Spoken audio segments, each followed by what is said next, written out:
وہ کہتے ہیں چلیں تو کٹ ہی جائے گا سفر آہستہ آہستہ۔ ایک ایسا کارواں جو ایک اکیلے انسان سے چلا تھا، اور وہ اکیلا انسان میں آپ کے سامنے کھڑا ہوں۔ آج اس کارواں میں دنیا کے 70 سے زائد ممالک کے لوگ جو اردو کو سمجھتے ہیں، اردو کو پڑھتے ہیں، جانتے ہیں،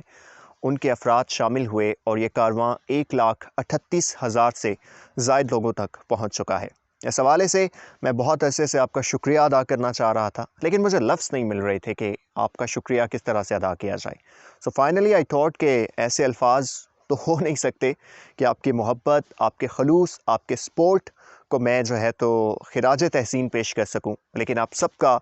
تہہ دل سے بہت بہت شکریہ کہ آپ نے ایک نہایت عام سے انسان کو، ایک سادہ سے انسان کو اتنی محبت اور اتنا خلوص دیا۔ میں آپ کی اس محبت اور خلوص کے بدلے میں چاہتا ہوں کہ میں آپ سے اپنا نالج شیئر کروں، اپنا ایکسپیرینس شیئر کروں، اور اس حوالے سے 2 اہم چیزوں کے اوپر میں کام کر رہا ہوں۔ پہلی، یوٹیوب پہ جو میرا ایکسپیرینس ہے وہ میں آپ سب سے شیئر کروں گا، تاکہ جو نئے لوگ اس پہ کام کرنا چاہتے ہیں، بہت سے سوال پوچھتے ہیں، ان کو جواب ملے۔ اور دوسرا، مینٹل ہیلتھ اور جو سائیکلوجیکل اسپیکٹس ہیں ہماری زندگیوں کے، ان کے اوپر بات کرنا چاہتا ہوں، جس میں positive thinking, big thinking, communication skills, یہ سب چیزیں آئیں گی۔ اس حوالے سے ایک تفصیلی ویڈیو میں نے بنائی ہے آپ لوگوں کے لیے، جس میں سمجھا سکوں کہ یہ سب چیزیں کیسی ہوں گی، کیونکہ اردو گھر ارطغرل اور عثمان سے ریلیٹڈ ہے، تو یہاں پہ میں یہ بات نہیں کر سکتا، اس لیے لنک ڈسکرپشن میں ہے،